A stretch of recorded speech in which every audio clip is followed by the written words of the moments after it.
Hello મિત્રો, જય શ્રી કૃષ્ણ. મારી હોમ કુકિંગ રસોઈની ચેનલમાં તમારું સ્વાગત છે. ચેનલ પર નવા હોવ તો જરૂરથી ચેનલ સબસ્ક્રાઈબ કરજો, જેથી મારા દરેક વિડીયોનું નોટિફિકેશન તમારા સુધી પહોંચશે.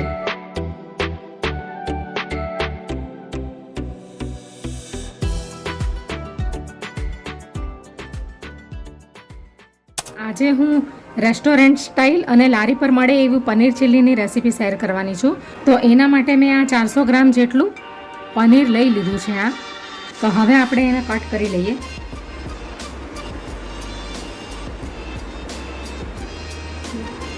તો આવી રીતે આપણે એને કટ કરી લઈશું મોટા મોટા પીસમાં.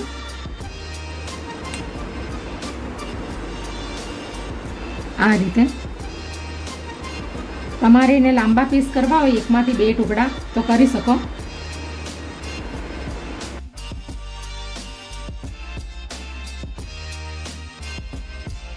તો આ રીતના પીસ આપણે કરી લેવાના છે, થોડા મોટા. હવે આપણે એની અંદર 1 ચમચી શેઝવાન ચટણી નાખીશું.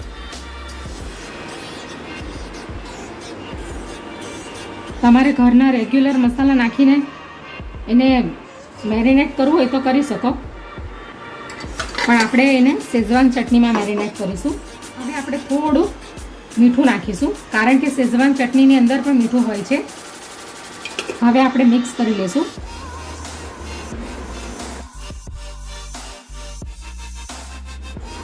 આ રીતે. હવે આપણે એની અંદર 2 ચમચી કોર્નફ્લોર નાખીશું.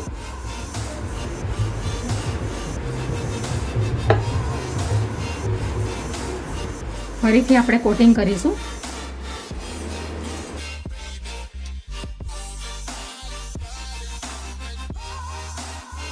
તો હવે આપણે પનીરને 2 ચમચી કોર્નફ્લોર નાખીને કોટ કરી લીધું છે, પણ આની અંદર હજી મોઇસ્ચર છે, એટલે હજી 1 ચમચી આપણે અંદર નાખીશું.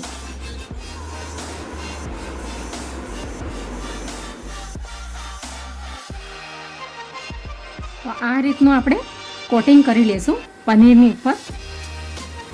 બહુ વધારે આપણે એનું આ પડ વધારે બહુ કોર્નફ્લોરનો યુઝ નથી કરવાનો, નહીં તો પછી એનું કોટિંગ એકદમ જાડું પડ થઈ જશે. હવે આપણે એને ફ્રાય કરી લઈએ. તો હવે ગેસ ઉપર મેં નોનસ્ટિક પેનમાં તેલ ગરમ કરવા માટે મૂકી દીધું છે. તો હવે આપણે પનીરને ફ્રાય કરી લઈએ.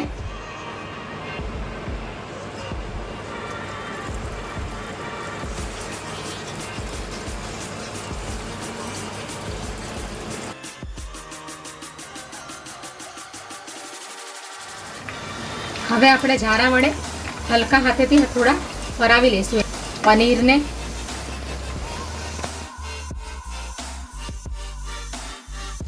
તો હવે પનીર ફ્રાય થઈ ગયા છે. તો હવે આપણે એને પ્લેટમાં કાઢી લઈશું.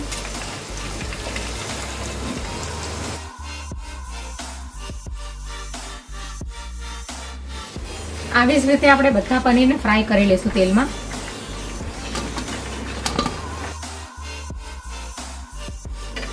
આ રીતે.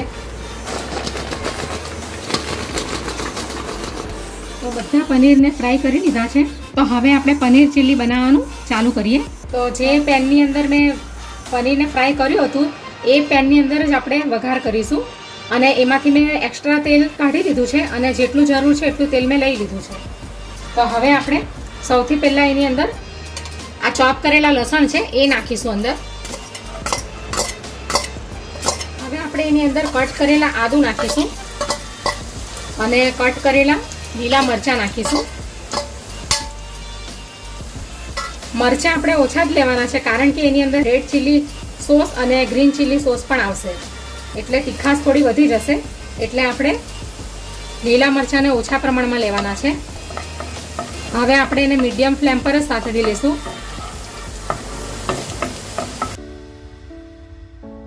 હવે એક કાંદો મેં લઈ લીધો છે, એને આવી રીતે મેં સમારી લીધો છે, આવી રીતે ચોરસ ટુકડામાં, એટલે મોટા મોટા પીસમાં.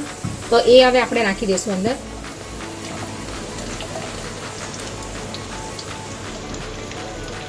અને આ કેપ્સિકમ પણ નાખી દઈશું. આ એક મીડિયમ સાઇઝનું કેપ્સિકમ પણ લઈ લીધું છે, એને પણ આવી રીતે મેં કટ કરી લીધું છે. તો હવે એ પણ નાખી દઈશું અંદર.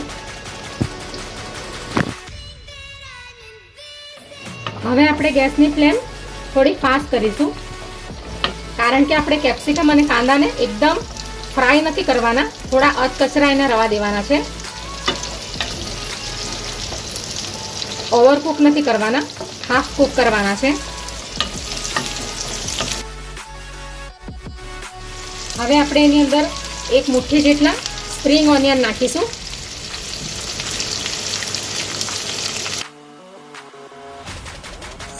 હવે આપણે એની અંદર રેડ ચીલી સોસ નાખીશું, 1 ચમચી જેટલો.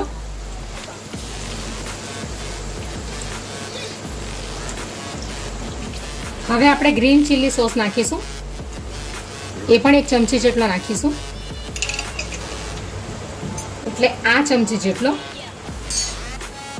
હવે 2 ચમચી જેટલો આપણે ટમેટો સોસ નાખીશું, કેચઅપ 2 ચમચી જેટલું, 1 ચમચી ડાર્ક સોયા સોસ. હવે આપણે અડધી ચમચી વિનેગર નાખીશું, અડધી પોણી ચમચી નાખીશું. હવે મિક્સ કરી લઈશું.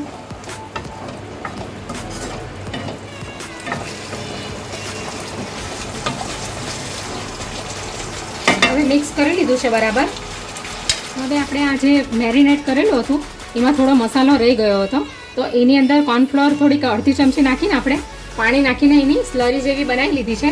હવે આપણે એને નાખી દઈશું અંદર.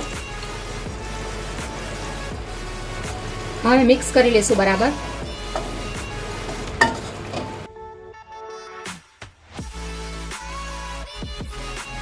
તો હવે પનીર ચીલીનો મસાલો રેડી થઈ ગયો છે. તો હવે આપણે ફ્રાય કરેલું પનીર અંદર નાખી દઈશું. હવે આપણે એને ફરીથી મિક્સ કરી લઈશું.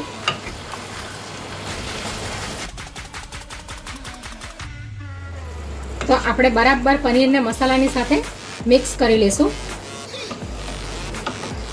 હવે આપણે એની અંદર 1 મુઠ્ઠી જેટલું સ્પ્રિંગ ઓનિયન નાખી દઈશું. હવે ફરીથી મિક્સ કરી લઈશું. આપણે હલકા હાથેથી મિક્સ કરવાનું છે, નહીં તો પછી કોટિંગ નીકળી જશે. તો પનીર ચીલી રેડી થઈ ગયું છે. તો હવે આપણે ગેસને બંધ કરી દઈશું. હવે આપણે પનીર ચીલીને સર્વ કરી લઈએ.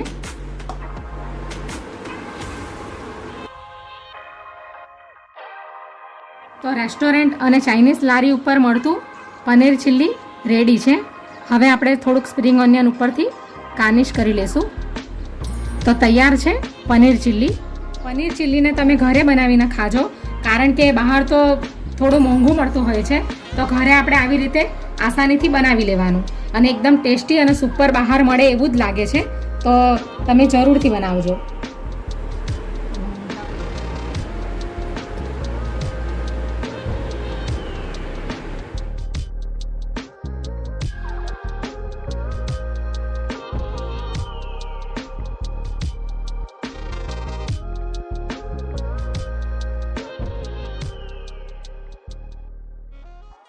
Audio Jungle.